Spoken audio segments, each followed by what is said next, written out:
La pire configuration gamer qu'on peut faire en 2024. Oui, t'as bien entendu.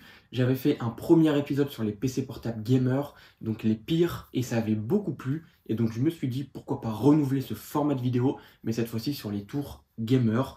Et on va commencer justement avec la pire configuration gamer qu'on peut faire. Si ça vous plaît, n'hésitez pas à mettre un maximum de likes, puisqu'à partir de 50 likes, eh bien je ferai un deuxième épisode où cette fois-ci on verra les pires tour gamer, mais qu'on peut trouver sur les sites marchands, que ce soit sur Amazon, Cdiscount, etc. Donc, je compte sur vous, 50 likes et on fait l'épisode 2. Bien sûr, avant de commencer, n'hésitez pas à vous abonner si ce n'est pas encore fait. C'est entièrement gratuit, ça permet de me soutenir. Et très important, n'oublie pas d'activer ta cloche de notification, puisque sinon, tu vas louper toutes mes futures vidéos. Et puis, bien sûr, si la vidéo te plaît, bah voilà, n'hésite pas à la liker. Et si tu as des questions, laisse un commentaire. Du coup, ceci étant dit, ce que je te propose, on va se retrouver derrière mon écran, je te présente cette config et tu vas voir que ça va être très intéressant de découvrir ça. Alors oui, aujourd'hui, il est possible d'avoir un PC portable à moins de 500 euros, mais beaucoup moins de 500 euros, puisqu'on va être aux alentours des 430 euros. Donc effectivement, c'est possible. Mais à quel prix? Et vous allez voir qu'au niveau des composants, eh bien, on est loin d'avoir quelque chose de super qualitatif. Et justement, c'est le but de cette vidéo, c'est de vous montrer que oui, on peut faire un PC gamer pas cher du tout, mais vous allez voir qu'au niveau sacrifice, il y a pas mal de concessions à faire. Donc je vous montre ça, c'est parti. On commence avec le premier composant de cette configuration, et donc bah, c'est le processeur. On part sur le Ryzen 3 4100, donc c'est un processeur 4 cœurs 8 threads. Alors, c'est pas un processeur mauvais en soi, hein, loin de là, c'est un processeur qui va te permettre quand même de jouer en 1080p, enfin dans de bonnes conditions finalement, puisque c'est un processeur 4 cœurs, et qui va faire environ 5000 points sur 3D Mark.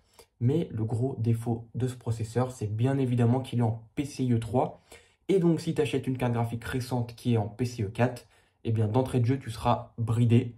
Et donc, ça, c'est dommage parce que plus la carte va être petite, plus la bride sera énorme. Et donc, quand tu achètes un processeur comme ça, c'est forcément pas pour le coupler avec une RTX 4080 ou une RX 6900 ou 7900, peu importe. Donc, non, pas du tout. C'est pour le coupler avec une petite carte graphique pas très chère. Et donc là, forcément, tu seras bridé. Donc, c'est vraiment dommage. Donc voilà, en soi, c'est pas un mauvais processeur. Le seul souci de ce processeur, c'est que je ne sais pas pourquoi ils ne l'ont pas directement mis en PCIe 4. Ça aurait fait plaisir à tout le monde et ça aurait été un processeur intéressant. Bon, un petit peu moins cher quand même, puisque en concurrent direct, on a le Ryzen 5 4500 qui va être lui à 79 euros. Donc c'est parti, on continue. Carte mère, et bah donc c'est pareil, hein.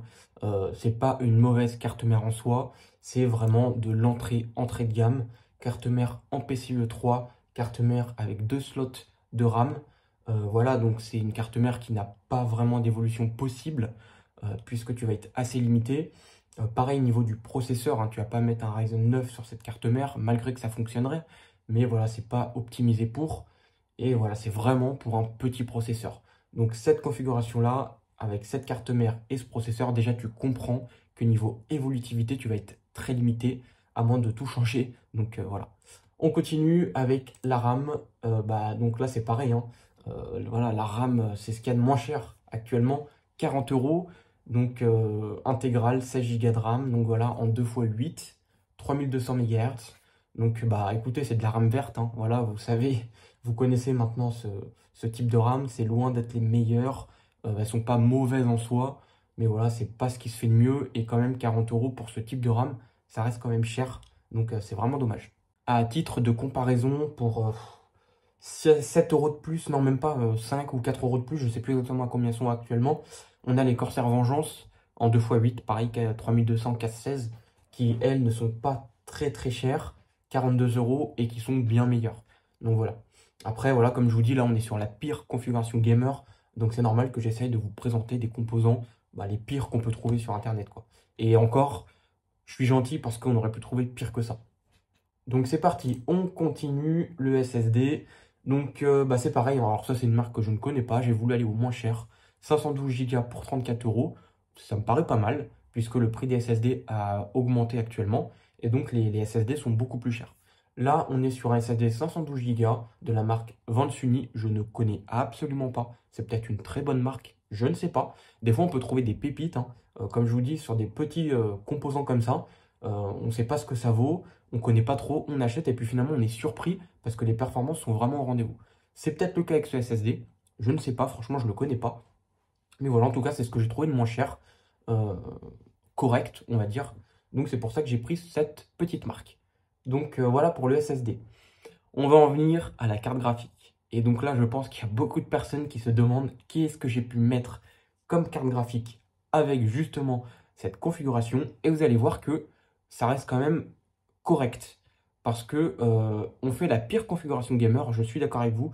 Mais par contre, le but quand même, c'est de vous présenter une configuration qui est capable de faire tourner des jeux. Puisque sinon, ce ne serait pas une configuration gamer. Et dans ce cas-là, j'aurais dit le pire PC qu'on peut faire en 2024. Donc que ce soit bureautique ou autre. Mais là, c'est pas le cas. Là, on part vraiment sur quelque chose de gamer, donc qui nous permet de jouer. Et ça, je ne l'ai peut-être pas précisé en début de vidéo, mais c'est important de vous le dire. La configuration ici, oui, elle sera capable de te faire tourner des jeux. Par contre, non, il n'y aura pas d'évolution possible, ou très peu, à moins de tout changer, comme je te le disais. Donc du coup, on continue. La carte graphique, et bah, c'est pas une mauvaise carte en soi non plus, c'est pareil, hein, c'est une carte aujourd'hui qui peut te faire jouer en 1080p, alors peut-être pas forcément en ultra, mais tu peux jouer à 60 fps sur pas mal de jeux. On est bien sûr sur la RX 580 avec les 8 Go de VRAM, voilà, 149 euros, la marque c'est XFX. Donc voilà, bah rien, qu'est-ce que vous voulez que je vous dise de plus? C'est une carte aujourd'hui qui va te permettre de jouer, pas dans d'excellentes conditions, mais dans des conditions correctes. Donc voilà, pour un PC gamer le pire, bah, je trouve que cette carte rentre globalement dans la config. Donc bah, écoutez, c'est plutôt pas mal. Et en plus de ça, il me semble qu'au niveau équilibre processeur, carte graphique, on est plutôt pas mal puisque le Ryzen 3 doit faire dans les 5000 et quelques. Et il me semble que cette carte, elle doit être un peu moins de 5000. Donc ça reste une config qui est vraiment équilibrée. Donc bah écoutez, pourquoi pas. On continue avec le boîtier. Donc là c'est pareil, hein. Alors là le boîtier franchement je connais pas du tout. PC Case MPC 50, je ne sais pas du tout. C'est un boîtier micro ATX mini TX, donc c'est mini tour. Et donc bah écoutez, c'est un boîtier qui est vendu sans ventilateur et qui est apparemment une petite bande LED RGB.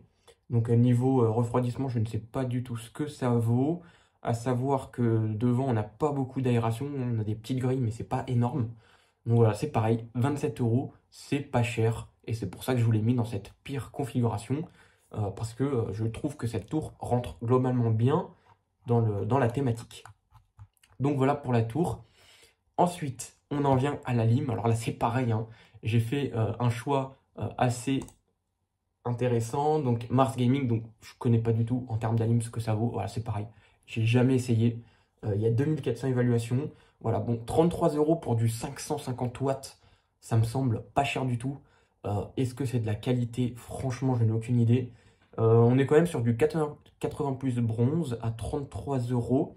Donc voilà, efficacité de 85%. En tout cas, pour cette config, 550 watts, ça suffit. Ça va fonctionner sans problème. Par contre, sur du long terme, avec cette alim, j'en ai aucune idée. Je ne sais pas. Franchement, je ne peux pas vous dire est-ce que c'est bien ou pas. Je ne sais pas. Si vous connaissez cette alim, si quelqu'un l'a déjà acheté et qu'il l'a depuis de nombreuses années et qu'elle fonctionne bien, n'hésitez pas à me le dire dans les commentaires. Je serai très intéressé de le savoir. Donc voilà les amis pour cette pire configuration. Quel est le prix? Quel est le prix total? Eh bien, on est sur du 431 euros. Pour une config gamer, c'est vraiment pas cher. Là, franchement, c'est pas cher du tout. Et quand t'as pas d'argent, ça peut peut-être te dépanner. Ça, je dis pas le contraire. Par contre, à savoir que dans 1 an et demi, 2 ans, eh bien, tu es bon pour tout changer puisque tu vas rien pouvoir garder. Le processeur sera pas bon. La carte mère ne sera pas bonne puisque voilà, c'est ancienne gen, un PCIe 3. C'est vraiment pas terrible. La RAM, pareil, tu vas pas rester avec des rames vertes. Donc, tu vas forcément les changer. Le SSD, à la limite, ça peut passer. Le boîtier, ça peut passer si t'es pas exigeant. La lime, sur du long terme, je sais pas ce que ça vaut. Donc, vraiment, faut voir. Et la RX 580, voilà, dans 1 an et demi ou 2 ans, je pense que cette carte, elle sera plus en mesure de faire tourner les jeux dans de bonnes conditions. Donc voilà, c'est pareil, c'est une configuration qui est vouée à être changée entièrement. Donc voilà, c'est pas du tout le style de configuration que je recommande. Si jamais tu es intéressé d'une config pas chère, eh bien j'ai des vidéos qui vont sortir là. Donc reste abonné à la chaîne, active ta cloche parce que ça va arriver. Je vais vous présenter des configurations gamer pas chères et accessibles. Donc voilà, ça sera forcément plus cher que ça, puisque là on est sur des composants vraiment bas de gamme et qui peut-être ne tiendront pas sur du long terme. Alors que moi, dans l'habitude, hein, ceux qui me connaissent, vous savez que je vous propose des configs qui sont entièrement évolutives et qui vous permettent actuellement de jouer et par la suite de faire des upgrades pour améliorer vos performances. Donc voilà, ça c'est, je tiens à le préciser pour ceux qui me regardent pour cette première vidéo. Voilà, donc n'hésitez pas à vous abonner si vous ne l'avez pas déjà fait. Donc voilà les amis pour cette petite configuration. Bien sûr, si tu es resté jusqu'à la fin, je tiens déjà à t'en remercier. Et puis comme d'habitude, hein, tu connais la chanson, si t'es pas abonné, tu le fais. Voilà, tu actives ta cloche, tu likes, tu commentes. Et puis voilà, moi je vous souhaite une bonne journée ou une bonne soirée. Et puis on se retrouve dans une toute nouvelle vidéo. Salut à tous.